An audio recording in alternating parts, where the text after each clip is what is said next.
que oigamos una enseñanza de la palabra de Dios apropiada a las circunstancias que vivimos durante estos días. Por esa razón vamos a orar a nuestro Dios y esta mañana vamos a hablar entonces cómo enfrentar las crisis según la Biblia. Cómo enfrentar las crisis según la Biblia. Gracias, Señor, porque eres el único ser en el universo incambiable, inamovible. Eres Dios. Y gracias, Señor, porque tú creaste el universo que necesita estar en continuo movimiento. Creaste también al ser humano. Y aún el ser humano y su entorno está en continuo movimiento, determinado por ti, Señor. Gracias por los procesos. Y gracias porque cada uno de ellos nos hace entender que la única manera de estar o de ser estable es en ti, contigo, dependiendo de ti. Pedimos, Señor, que esta mañana tu palabra, como todos los días, nos impacte, nos haga reaccionar, nos haga entender que tu Espíritu Santo ilumine nuestras mentes, nuestros corazones, para percibir la gran verdad tuya, incambiable, eterna. Porque tu palabra dice que lo único que no cambia es ella. Los cielos y la tierra tendrán que ser cambiados, mudados, pero tu palabra permanecerá para siempre. Y gracias porque tú la has puesto en nuestro corazón y nos las enseñas esta mañana. En el nombre de nuestro Señor Jesucristo, amén. ¿Cómo enfrentar las crisis?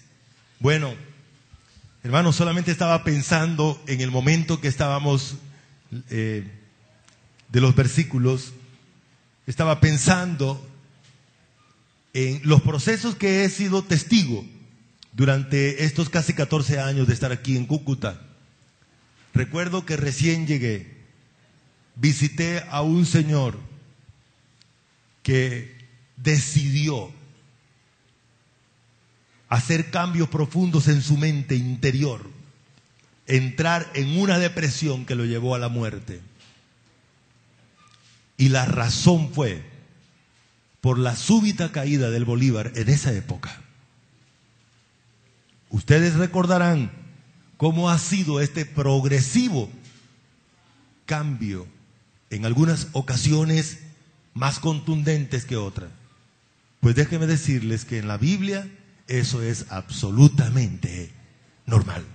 No existe nada estable en este mundo, solo Dios. No existe nada incambiable en el universo, solo el que lo creó y el que reside en él, que es Dios. Nosotros a veces no queremos hacerle caso a Dios y sufrimos entonces de sustos, de miedos, de terrores. Pero lo maravilloso de eso es que el Dios de la Biblia ha decidido guiarnos, habitar en nosotros en medio de los altibajos. Es como si Dios nos pusiera a surfear en el mundo cambiante, violento. Muy bien. Dios administra cuidadosamente nuestras vidas. Ya lo leímos y lo cantamos, ¿cierto? Para que se cumpla en Él lo que ha planeado. Dios decidió en la eternidad que la vida de nosotros fuera diseñada para soportar esos cambios.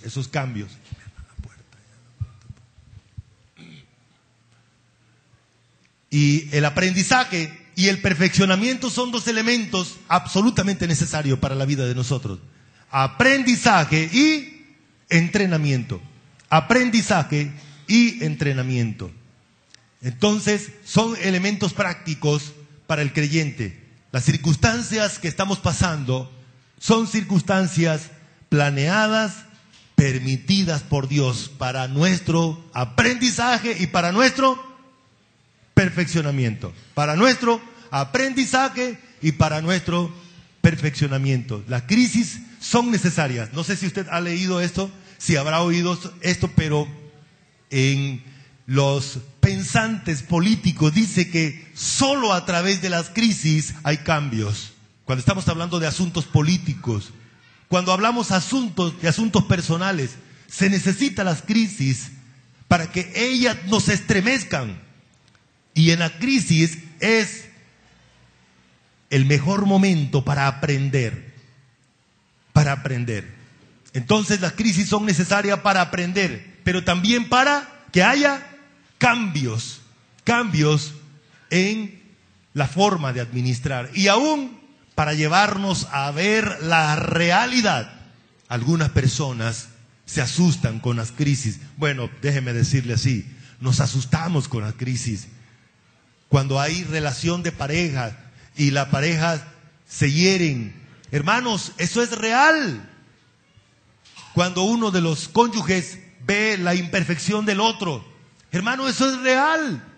Cuando vemos la imperfección del entorno donde vivimos, de quienes nos gobiernan, de todo, es que vivimos en un mundo imperfecto y esa realidad a veces se nos olvida y las crisis nos ayudan a recordarla. Muy bien. Hay otro elemento interesante que genera quizás una reacción inadecuada a la crisis, que genera más crisis, y es la reacción de nosotros. La reacción es esta: querer cambiar lo que no podemos cambiar. Por esa razón, mire lo que dice Mateo, capítulo 6, versículo 27. Acompáñenme leyendo, bien fuerte. Dice así: ¿y quién de vosotros podrá, por mucho que se afane, añadir a su estatura un codo? ¿Qué está diciendo el Señor Jesús aquí? Porque es Él quien habla. Dice, si usted se afana, por mucho que se afane, usted no podrá cambiar nada. ¿Acaso nosotros podemos cambiar la estatura afanándonos? No, nadie cambia la estatura. Todo el mundo tiene la estatura que Dios le quiso dar. ¿No le gustó? Discúlpeme, pero no hay nada que hacer. Algunos se quejan porque son altos, otros porque son muy pequeños. Pero así los hizo Dios y pasarán toda la vida quejándose, pero no podrán cambiarla. Así es. Eso es lo que está diciendo Dios. No podemos cambiar las cosas que Dios no cambiará hasta el momento que Él haya determinado que esa circunstancia cumpla su propósito. Amén. Por esa razón, la primera cosa que debemos hacer para manejar o para enfrentar la crisis es no afanarnos, no entrar en pánico, no desestabilizarnos. Déjeme mostrarle el concepto de afán. Es como cuando aquí hay un vaso de vidrio y yo lo dejo caer así. Tranquilo. Tiene agua. ¿Qué pasa con ese vaso después de haber tocado el piso? Ya no es un vaso. Ahora es un vidriero regado, así al estilo Cañero, un vidriero regado. Sí, así es. O sea, ya no tenemos un vaso. Así le pasa a usted cuando usted se afana. Ya no tenemos a un Jesús, ya no tenemos una Nubia, a un Hernando, a un Alexander, ya tenemos a muchos Alexander distribuidos en diferentes direcciones. Perdemos la estabilidad en el momento que nos afanamos. Perdemos la estabilidad. Por esa razón, mire lo que dice la Escritura. En el versículo, dice así, todos juntos: por tanto os digo, no os afanéis por vuestra vida, qué habéis de comer o qué habéis de beber, ni por vuestro cuerpo, qué habéis de vestir. ¿No es la vida más que el alimento y el cuerpo más que el vestido? Ahí está la lista de cosas que nos afanan. Bueno, solamente que ahora hemos agregado muchas cosas más. Pero vamos a recordar, ¿cuáles son las cosas que nos afanan? Uno, según ese versículo, la vida. ¿Y si me muero? ¿Y si me muero? Recuerdo un día cuando el presidente anterior, el presidente Chávez, trasladó una cantidad de tanques y de soldados a la frontera. Recuerdo un hermano que vino, asustado, vivía por allí, asustado. Pastor, ¿qué hacemos? Ya nos van a atacar, ya nos... Quieto. ¿Acaso nuestra vida nos pertenece a nosotros? Es más, ¿saben ustedes que ni la creamos ni la hemos sustentado? Cuando nos pasan un informe, es que, déjenme utilizar una expresión, es que tomar café produce tal. Y nos asustamos, nos asustamos. Mentiras, hermanos.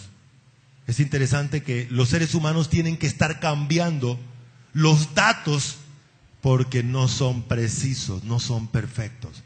Pero por seguro que el Dios perfecto tiene un perfecto cuidado de sus hijos imperfectos y susceptibles. Él lo sabe.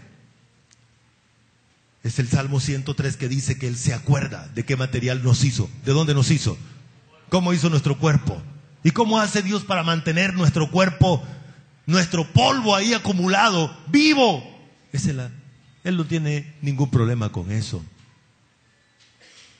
Otra cosa que nos afana, que nos angustia, que nos estresa, que nos preocupa, que nos da miedo, ¿cuál es? Ay, Dios mío. Cosa que nos afana es la comida. De hecho, algunos todavía están pensando, algunos todavía están siendo influidos esta mañana por la solitaria y dicen, ¿qué será lo que vamos a comer ahora en el almuerzo? Porque nos preocupa la comida. La comida. Pero es interesante, hermanos, que Dios pone ejemplos en este pasaje. Él dice, si yo alimento a las aves, yo también los alimento a ustedes. ¿Cómo no los voy a alimentar a ustedes? ¿Qué otra cosa nos preocupa? Que hay que beber, ¿no? Sí, estamos hablando para tomar, no estamos hablando de licor, sino, ¿y con qué voy a acompañar el pan? ¿Cómo me voy a comer ese pan así seco? ¿Cierto? Pensamos aún en eso. ¿Qué otra cosa? Por el cuerpo. El cuerpo. Cuando ya aparecen algunos brotecitos por acá, algunas llanticas, algunas patas de gallinas o pata de ganso o de avestruz, no sé, lo que sea. Nos preocupa. Nos preocupa. ¿Qué otra cosa nos preocupa? Los chiritos que nos ponemos, la ropita, nos preocupa. Nos preocupa todo eso. ¿Y qué dice Dios? Usted quieto, que de todo eso me encargo yo. De hecho, Él lo ha hecho. Él se ha encargado. No hemos sido nosotros. Esa ropita que usted tiene allí, hermosa, se la dio Dios. Dios. Ese cuerpo se lo dio Dios como Él quiso. Si usted no lo acepta, bueno, ya. Usted estará toda la vida despreciándose a usted mismo o usted misma sin disfrutar lo que Dios le ha dado.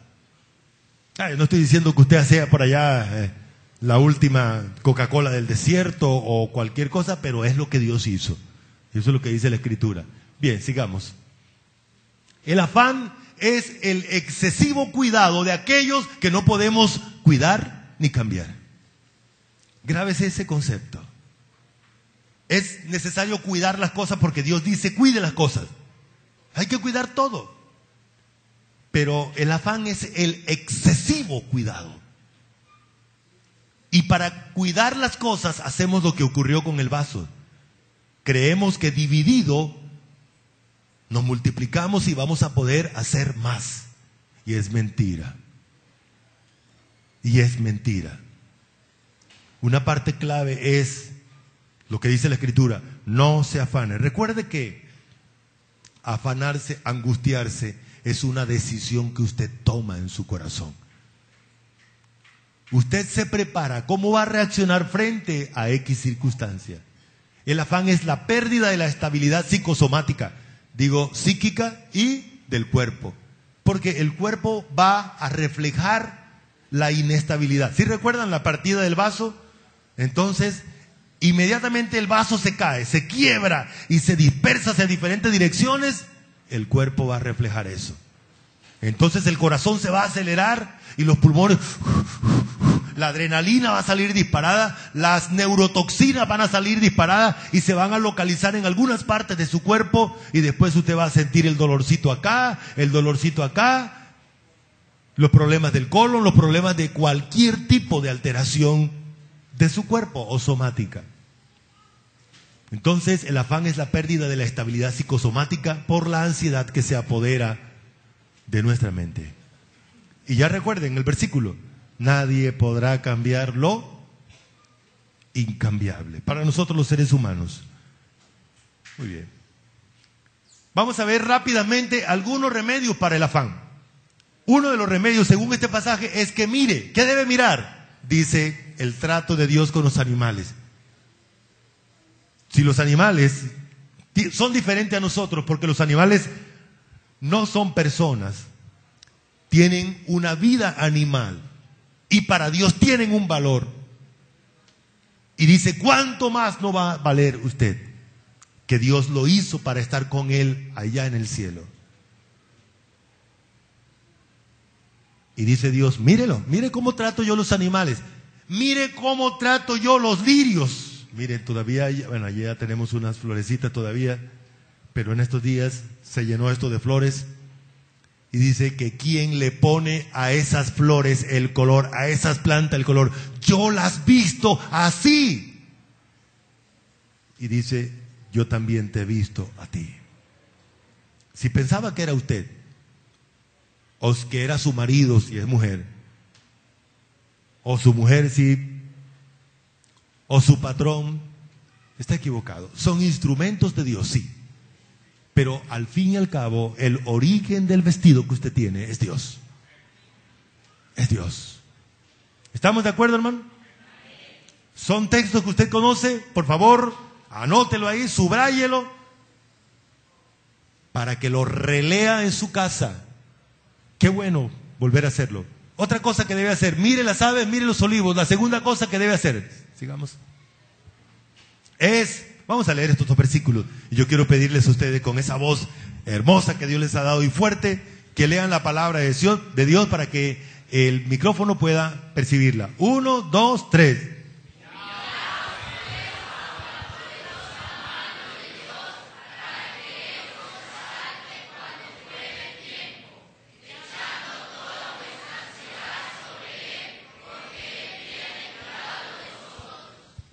Recuerda que les decía que el afán es un excesivo cuidado de nosotros tratando de cambiar lo incambiable.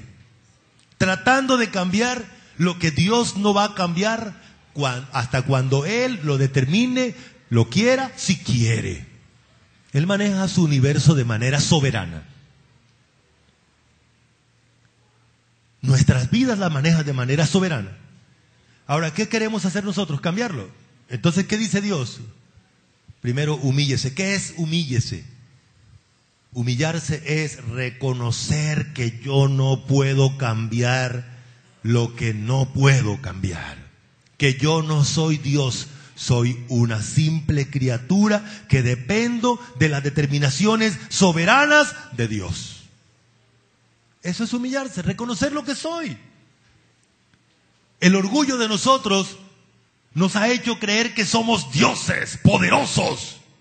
Y me llama mucho la atención que el entorno religioso llamado evangélico de esta época lo que ha hecho es eso, estimularle el orgullo a los seres humanos. Usted puede, usted puede. ¿Y qué dice la Biblia? Tú no puedes, el que puedo soy yo.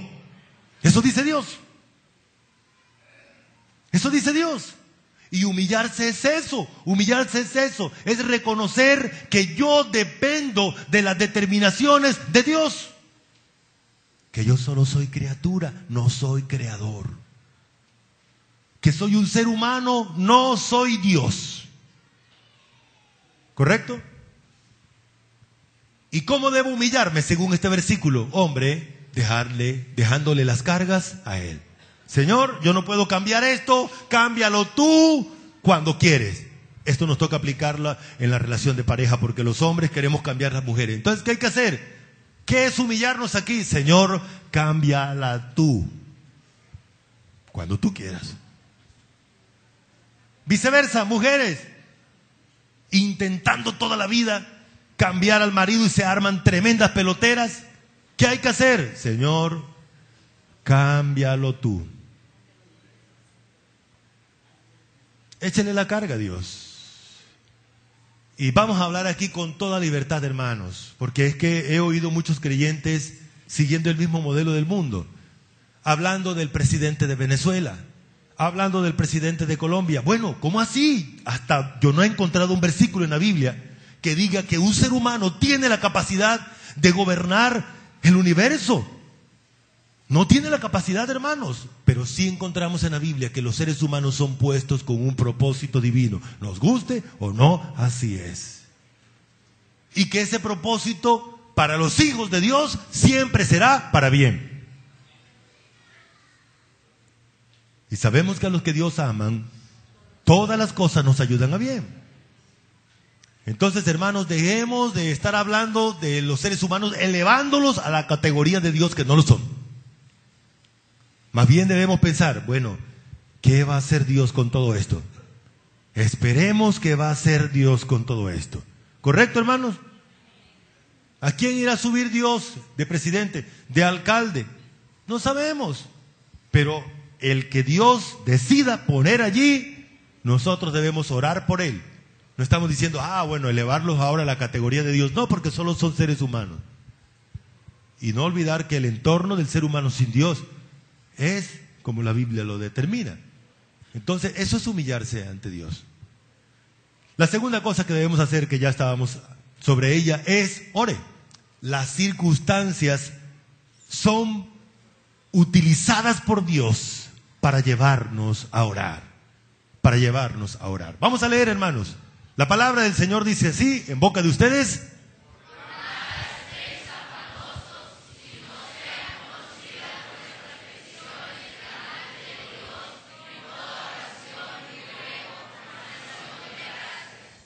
déjenme decirles que la Biblia nos describe que hay 4 actividades dentro de la oración. La primera es la actividad de intimar con Dios, de decirle a Dios todo lo que a usted le pasa.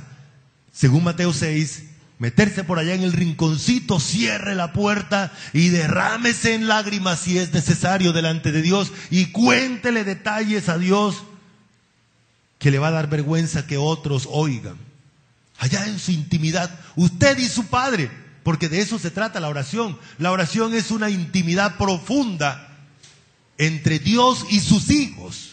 Dios no tiene nietos, Dios no tiene primos, Dios solo tiene hijos. Y dentro de esa intimidad usted le expresa a Dios todo lo que hay en su corazón. Para eso es la oración.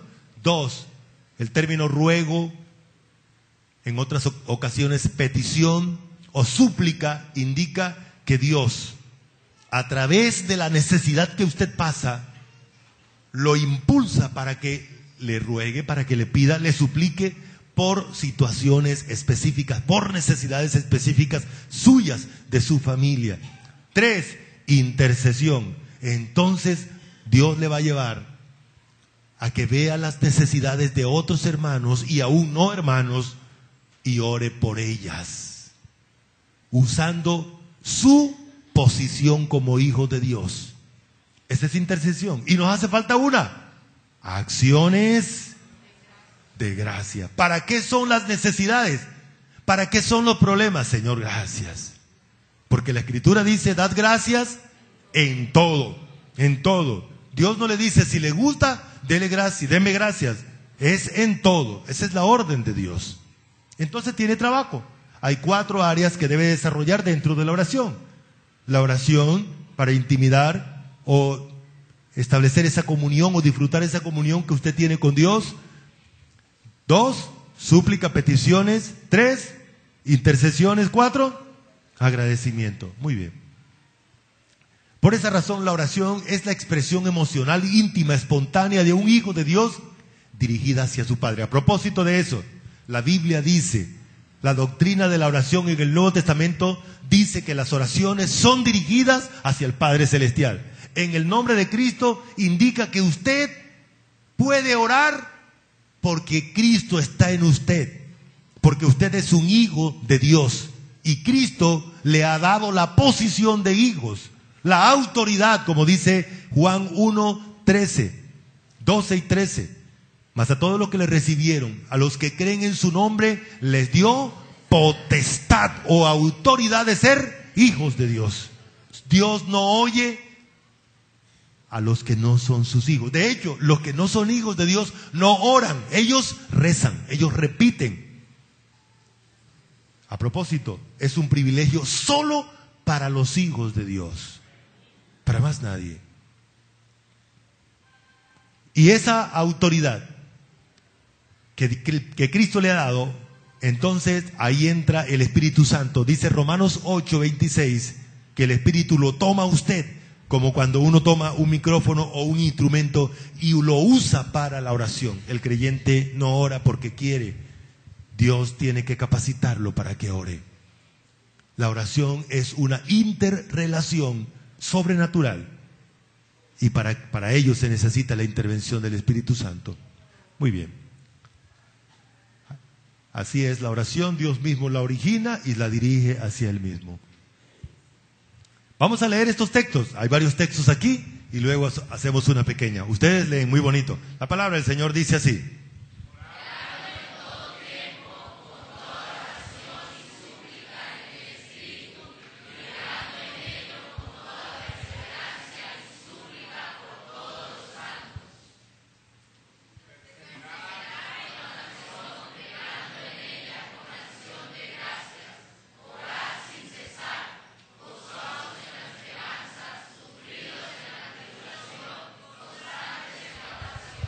Muy bien. Estos versículos nos enseñan entonces que la oración es algo continuo. Orando ¿en cuánto tiempo? Todo tiempo. Todo tiempo. Usted puede ir conduciendo su vehículo y orando, pidiéndole al Señor, Señor mira, Señor mira. Sí le aconsejo que no cierre los ojos. Cuando está picando la cebolla ahí llorando, también se puede orar, hermanos. Tampoco cierre los ojos porque una uña ahí en la ensalada o no queda muy bien. Nos daña el almuercito. Así que hay que orar en todo tiempo, hermanos. En cualquier circunstancia, Dios dice, ore, ore, ore. Y Santiago dice que en las enfermedades, Dios maneja las enfermedades y una manera de los creyentes también intervenir es a través de la oración. El creyente participa y sobre todo el liderazgo de la iglesia, porque en el versículo 14 dice, llame a los ancianos de la iglesia, oren por él. Hay los dos elementos. El elemento espiritual, que es la oración, y el elemento humano, que es la intervención de los médicos cuando dice ungiéndole con aceite, la intervención médica. Ahí hay el elemento. Esa era la manera como trataban las enfermedades en el momento en que se escribió la Biblia. ¿Recuerdan cuando hubo un judío que fue atacado por ladrones, salteadores, lo dejaron medio muerto, heridos, y un samaritano, que la Biblia le habla del buen samaritano, lo lleva al hospital y le dice que las heridas les echaron aceite? Cualquiera diría, ¿cómo así? No, es que el aceite era donde disolvían los elementos químicos para sanar las heridas. Estamos hablando del contexto de esto. Y la oración de fe salvará al enfermo y el Señor lo levantará. Mire, no dice que es la oración, es el Señor. Porque igual el que lo levanta es el Señor. Pero dentro de las enfermedades, Dios nos permite participar. ¿Cómo? Orando. Consejo: antes de salir corriendo para la urgencia, ore. Antes de salir para la urgencia, dígale a Dios lo que pasa antes de ir a decirle al médico. No es que Dios no lo conoce, sino que ese es el orden de Dios. Amén. Porque para eso Dios permitió la necesidad, para llevarlo a orar. Y bien, sigamos. Entonces Dios nos impulsa a orar desde las diferentes direcciones. Dentro, el Espíritu Santo nos impulsa, nos lleva a orar y nos capacita para orar. Pero desde afuera, a través de las circunstancias. Dios usa las circunstancias, cualquiera que sea. Enfermedades, ¿qué más? Pérdida de trabajo, cierre de frontera, ¿qué más? La que sea, la circunstancia que Dios quiera. Sí, así es, hermano. Así es, todo eso lo usa Dios. Pregúntese, ¿qué quiere Dios con todo esto? Y la respuesta siempre será, que yo ore. Así es. Muy bien. 3, aprenda a vivir. Aprenda a vivir. Hermanos, la vida de nosotros la programó Dios en la eternidad y la está llevando a cabo, la está desarrollando. Hay que aprender a vivir de acuerdo a lo que Dios ha establecido para mí ahora. Me acuerdo de un profeta llamado Jeremías, y es interesante que estaba en la cárcel y Dios le dijo, iban a destruir a Jerusalén, y Dios le dice a Jeremías, te van a venir a vender una propiedad, cómprala. Es interesante lo que pasó. ¿Cómo así? Era como loco. Comprar algo donde va a ser destruido, va a ser bombardeado, lo van a arrasar, van a acabar. Dios quería darle esa propiedad a Jeremías. Y Jeremías le hizo caso a Dios, compró la propiedad a través de Barú, hizo todos los papeleos. Y miren, hay que depender de Dios. Vamos a leer estos versículos juntos, porque Filipenses capítulo 4, versículo 11 al 13, nos muestra la práctica de esto a través del apóstol Pablo. Dice así: no lo digo porque tenga escasez, pues he aprendido a contentarme cualquiera que sea mi situación. Sé vivir humildemente, sé tener abundancia. En todo y por todo estoy enseñado, así para estar saciado como para tener hambre, así para tener abundancia como para padecer necesidad. Todo lo puedo en Cristo que me fortalece. Este versículo es muy conocido, sacado de su contexto. Normalmente las personas dicen el versículo 13, pero no piensan que el versículo 13 está amarrado al versículo 11 y al versículo 12. ¿Puedo qué? Y a propósito, no es que yo todo lo puedo en Cristo. Ahora sí, quien se meta conmigo le va mal. No, esa no es la idea. Puedo pasar las diferentes circunstancias. Nos asustamos, ¿cierto? Cuando pasemos las diferentes circunstancias, entonces acordémonos, el mismo Señor va a darme el poder para pasar las circunstancias que sea. Y ahí está. Este hombrecito que está hablando ahí, que Dios lo usa para hablar allí, él pasó por eso. Pablo era un hombre rico. Sí, era rico. Estudió bajo los pies de Gamaliel, uno de los grandes de esa época. Y para poder estudiar en una universidad en esa época, Pablo era uno de los hombres aventajados, un profesional en derecho, conocía el derecho judío y el derecho griego y romano, conocía bien la ley. Este era un hombre bien preparado. Para pertenecer al Sanedrín tenía que ser un hombre poderoso en dinero. Pero Dios lo pasó por circunstancias. No sabemos qué pasó. Él no habla de eso en la Biblia. De hecho, no era el propósito de Dios exhibir la vida de Pablo, sino la obra de Dios. Pero Pablo pasó necesidades. Ahora, quiero decirle algo. Entienda que Dios a usted también puede hacerle pasar en determinado momento necesidades. Porque Dios va a formarlo a usted. Recuerde que hay dos elementos interesantes.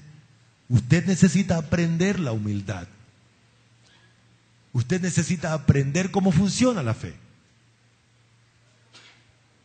Usted necesita aprender muchas cosas y Dios puede en determinado momento hacerle sentir necesidad en alguna área. Porque Dios quiere enseñarle a no depender de las circunstancias, sino de Él. Sino de Él. Nosotros siempre queremos escaparnos del aprendizaje. Queremos decirle a Dios, Dios, conmigo no, yo estoy ocupado. Para Dios no hay nadie que se le escape. Todos vamos a pasar por el proceso de aprender. Si usted es hijo, déjeme decirle que usted está aprendiendo. No se escapará de Dios. Porque Dios a sus hijos, y dice Hebreos 12, que a sus hijos Él los disciplina, y la palabra disciplina incluye el proceso de instrucción, de formación de un hijo por parte de su papá. Entonces, hermanos, no nos asustemos, estamos aprendiendo. Esa es la parte maravillosa de todo esto. Estamos aprendiendo. Quiero concluir con esta parte. Los ricos también tienen necesidad. No vaya a pensar que se escapan. Si Dios toma a uno que en alguna área, Dios va a hacerle sentir la necesidad para que dependa de Dios. Muy bien.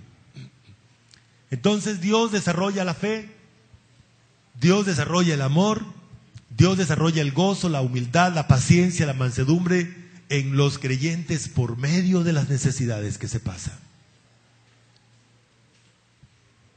Por medio de enfermedades y por medio de cualquier situación difícil en la vida. Dios usa eso para enseñarnos. Para enseñarnos.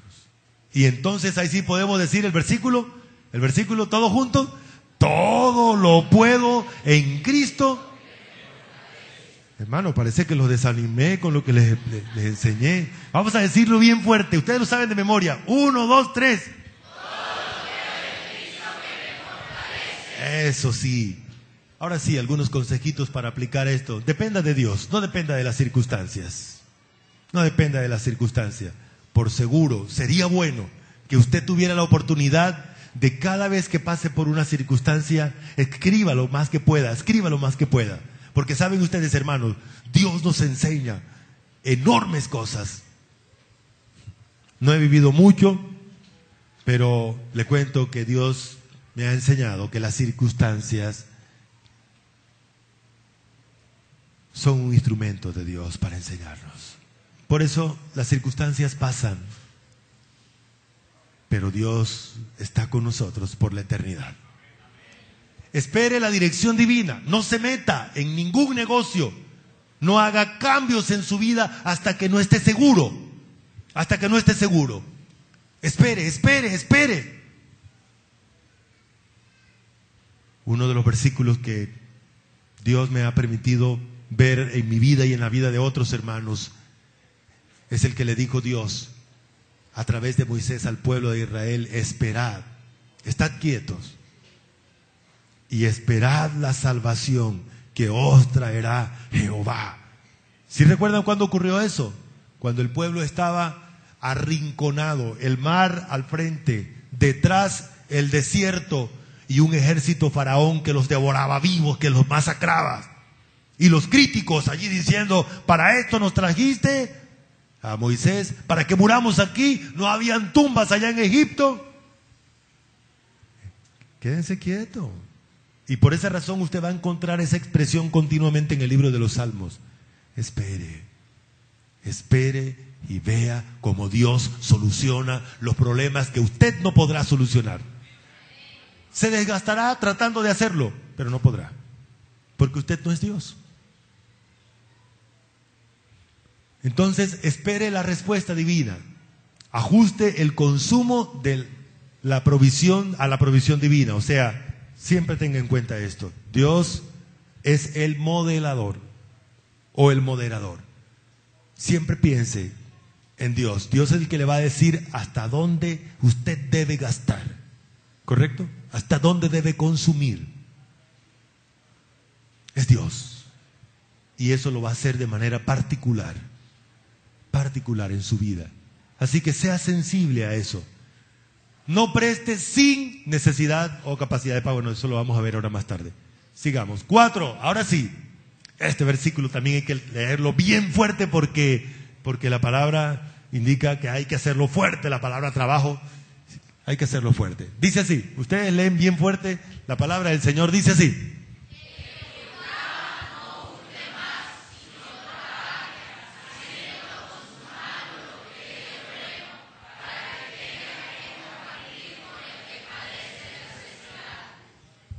Hay varias cosas, ¿no?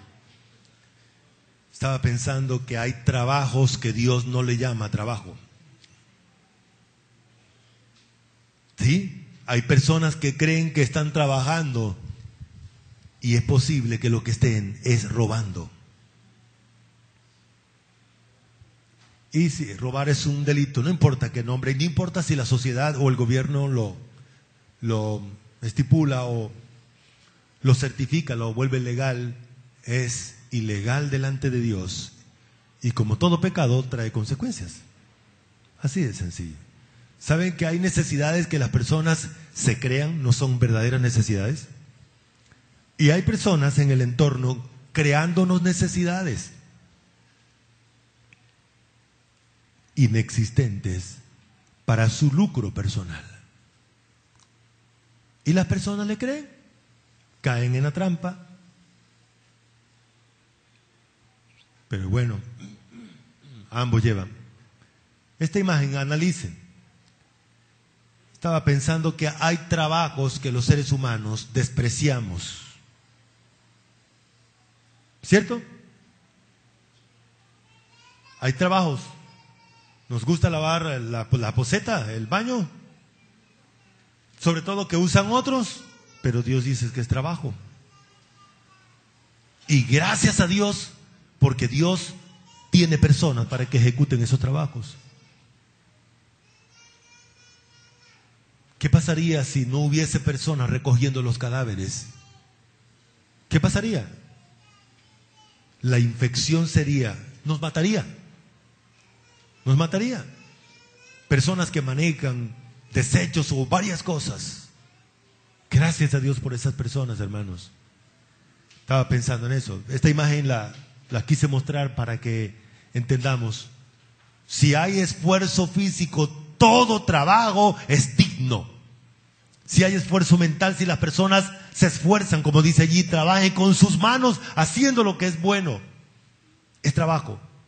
Y en nuestra sociedad muchas veces estos trabajos son menos pagos, ¿cierto?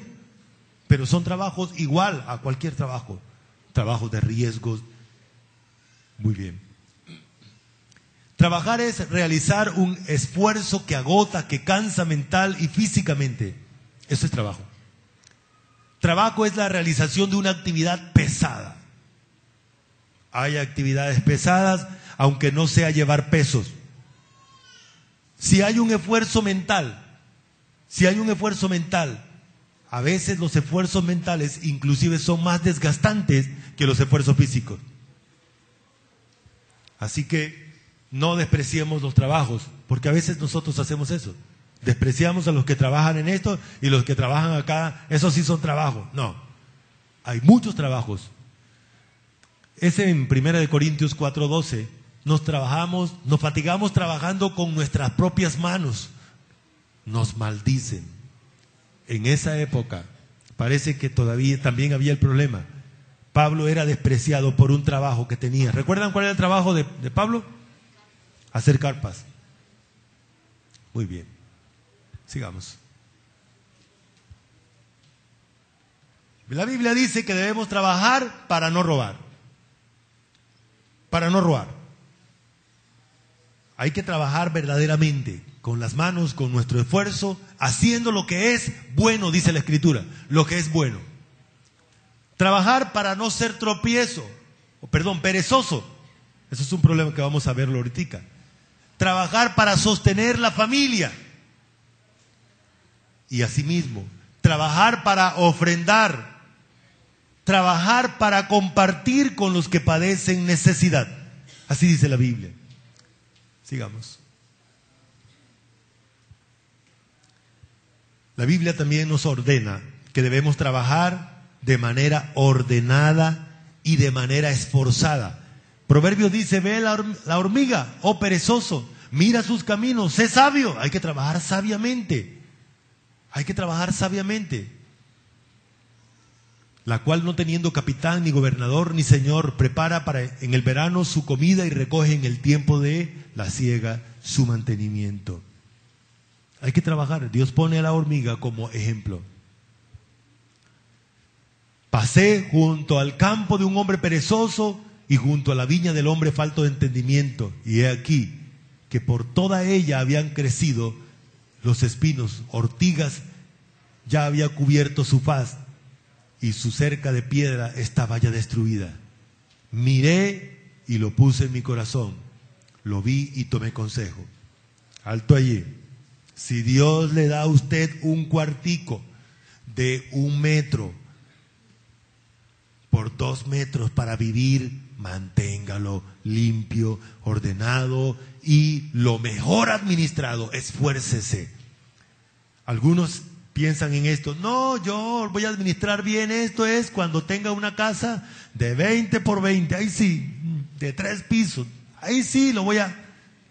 El orden de Dios es este: si no cumple con lo poco que le doy, no va a cumplir con lo mucho. ¿Usted quiere que Dios le dé más? Piense, piense. ¿Por qué será que Dios no me va a dar más o no me da más? Una posible razón es que usted no está administrando adecuadamente lo que tiene ahora. ¿Correcto? Muy bien. Un poco de sueño, cabeceando otro poco, poniendo mano sobre mano, otro poco para dormir. Así vendrá como caminante tu necesidad y tu pobreza como hombre armado. Señales de pereza, señales de pobreza. Ahí está.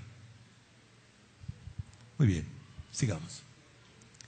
Así que trabaje haciendo con sus manos, use sus fuerzas de manera esforzada. Hay un versículo, creo que lo tenemos aquí más adelante. Si fueres flojo en el día de trabajo, tu fuerza será reducida.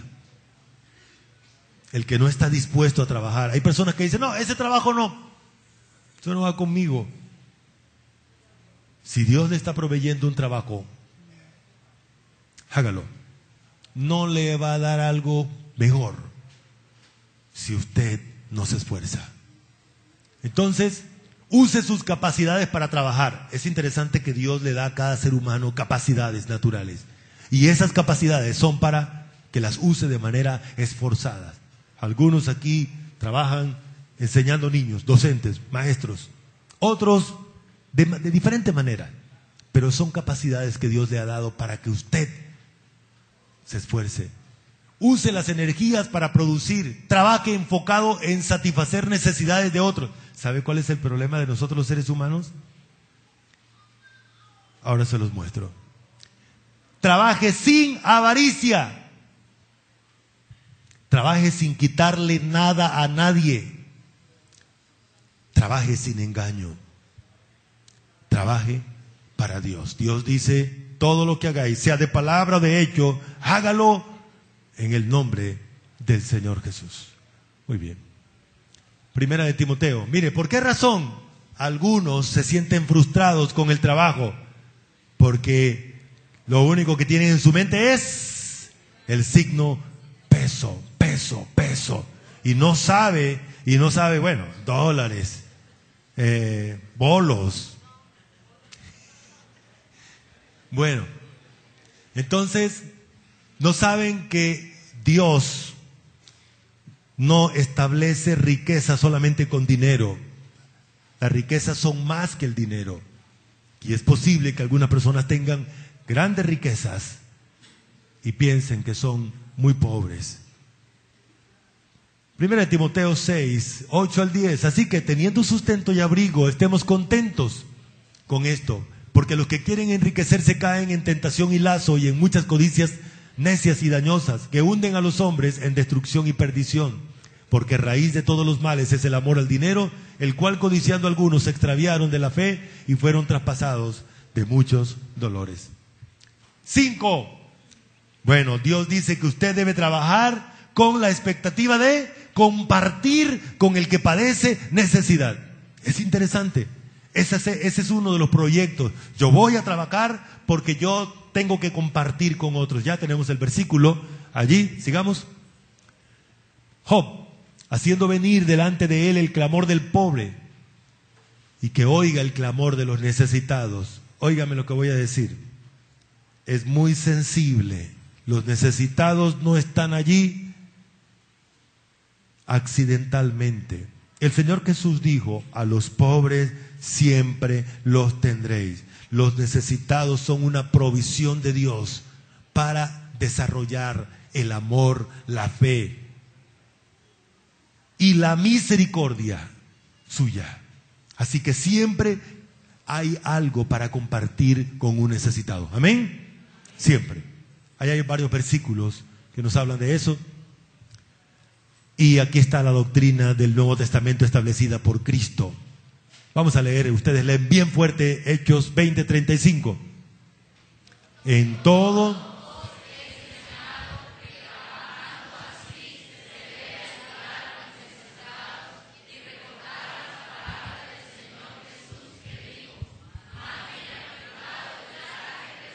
es más beneficiado el que comparte algo con un hermano necesitado que el que lo da.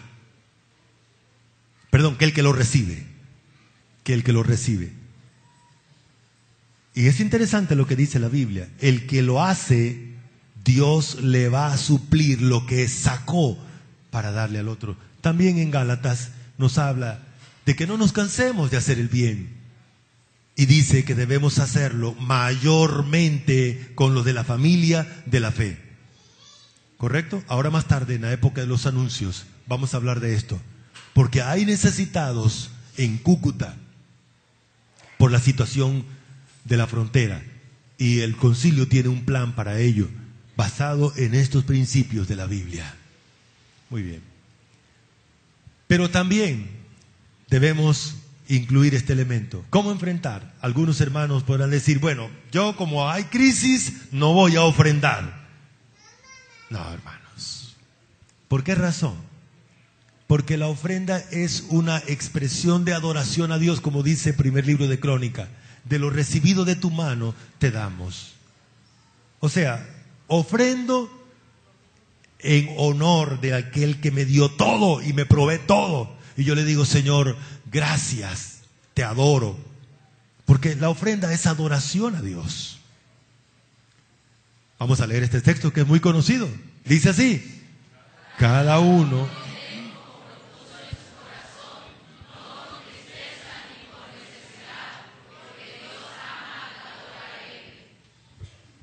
Muy bien. Y aquí tenemos: Dios es capaz de hacer que sobreabunde para todas las cosas que se necesitan. Él promete que el creyente que le dé a Él, le ofrende a Él.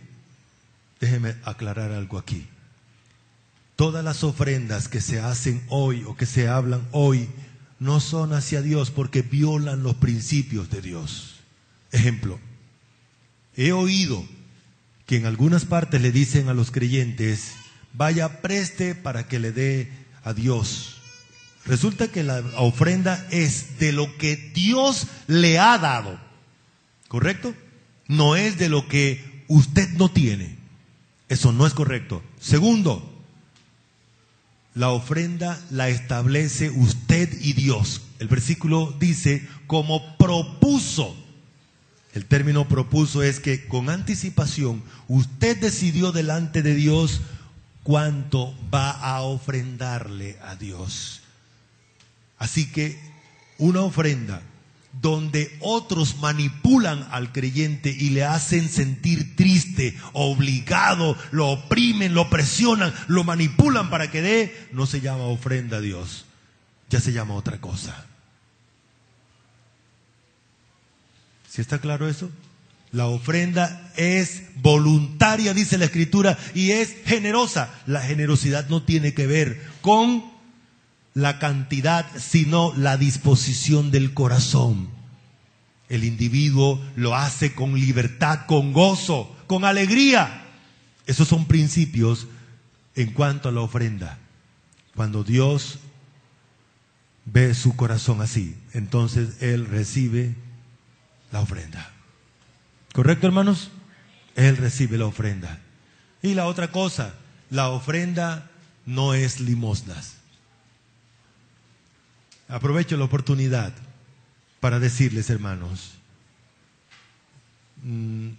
desde pequeños, nunca entendimos, antes de que nuestros hijos fueran ya capaces de actuar, nunca les dimos una moneda para llevarle a Dios. Las monedas no se le dan a alguien de valor, se le dan a los pordioseros, a los que buscan limosnas. Las monedas son limosnas, ¿cierto? Las ofrendas es algo de honor. Mire que Dios no dice cuánto. En el Antiguo Testamento uno de los principios era, una de las ofrendas era el diezmo, pero no era la única ofrenda. Así que si el concepto de ofrenda indica algo de valor para adorar a Dios, pregunto, ¿las monedas son de valor? ¿Cuál es el máximo valor de una moneda que tiene?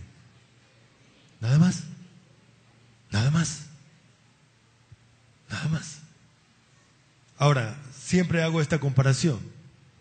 Déjeme tomarme unos minutos, pero me parece que es necesario porque nos empobrecemos nosotros. Dios no necesita de eso. A Dios no le va a alterar nada su ofrenda. Él va a cumplir su propósito. Y si usted decide no ofrendo, igual Dios va a suplir para lo que Él quiere, como Él quiere. Eso se lo puedo garantizar, lo he experimentado, lo he vivido. Más bien, yo soy el que tengo el privilegio de participar de la adoración a Dios, de la ofrenda. No Dios. Pero me parece pertinente poder decir esto, hermano. Si llega aquí en este momento nuestro presidente Juan Manuel Santos y me dijera a mí,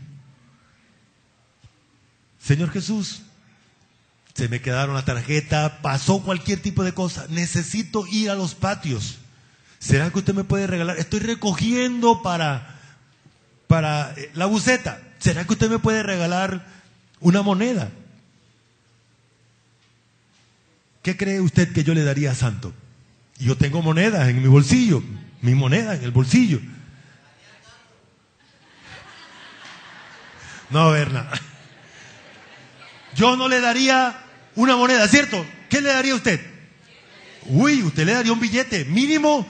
No, señor presidente, no. O lo llevaría. Seguramente Berna sacaría la moto o cualquier cosa, ¿no? ¿Y cuántos carros hay? No, señor presidente, vamos, yo lo llevo o le pago la carrera, ¿cierto? No le daríamos una moneda. Pero si llega un indigente allí a la puerta, ¿qué le daríamos? Cuando le dicen a usted, deme. Hay un indigente por ahí que siempre llega a pedir.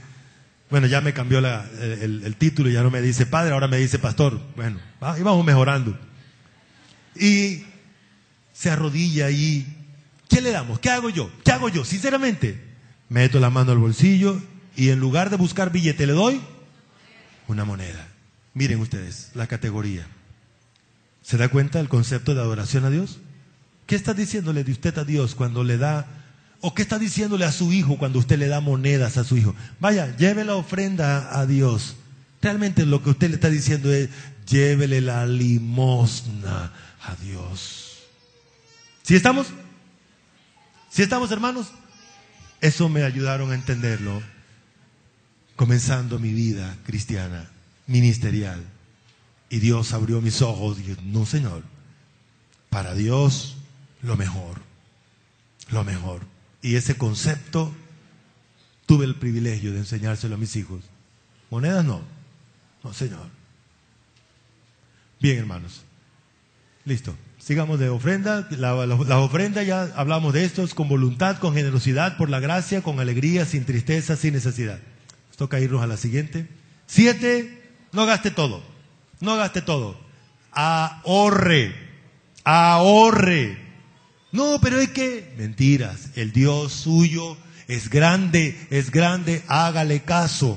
Él tiene plata para todo, Él provee todo, guarde algo y Él ordena que deben atesorar los padres, deben guardar cosas. Se dice que en Colombia se aconseja que los seres humanos o los ciudadanos deben guardar. Hay varias formas de guardar. El 10% de sus ingresos. No vaya a decir que no hay, porque siempre hay, hermano. La palabra dice que aún en el barbecho del pobre hay mucho pan, pero se pierde es por falta de juicio en la administración, falta de sabiduría en la administración. Hay despilfarro. Y es interesante, la Biblia dice que los que despilfarran o malgastan son necios. Necios. Menos mal que esa enseñanza va a estar allí alojada y usted podrá verla con más cuidado. Y 8, bueno, hay un principio administrativo. Si usted no tiene con qué pagar, no se meta en la deuda porque la deuda lo va a matar. En la época bíblica a las personas las metían a la cárcel y no salía de la cárcel hasta que no pagaba el último peso. Entonces el principio de Dios es, si usted no tiene capacidad de endeudarse, entonces no se endeude. Eso se llama en el sistema financiero capacidad de endeudamiento. O sea, la persona tiene que tener expectativa de pagar. O sea, un consejo entonces, si usted está seguro de que usted con las ganancias usted puede pagar la deuda y tener dinero extra, ganancias de eso, entonces sí, endeúdese. Pero si no, no lo haga. Si después va a estar ahorcado o ahogándose con la deuda, es mejor que no. Y por último, pague las deudas. Muy bien, vamos a terminar entonces. Vamos a recordar los 9 principios para enfrentar las crisis. El número 1, no se afane. No se afane. Ahora sí, el vaso está vacío. ¿Probamos o qué? Bueno, vamos a dejarlo así entonces. 2, ore todo el tiempo. 3, aprenda a vivir. Muy bien, según Dios lo determine. 4, eso sí, esfuércese. 5, comparta con el que tiene necesidad, sobre todo de la iglesia. Si hay oportunidad para otros, listo, perfecto. Estamos en el 6, ofrende a Dios. 7, ahorre. 8, si no tiene la capacidad de pagar, mejor no se meta. 9, bueno, bien, vamos a orar, vamos a darle gracias a Dios por su palabra. Hermano Hernando.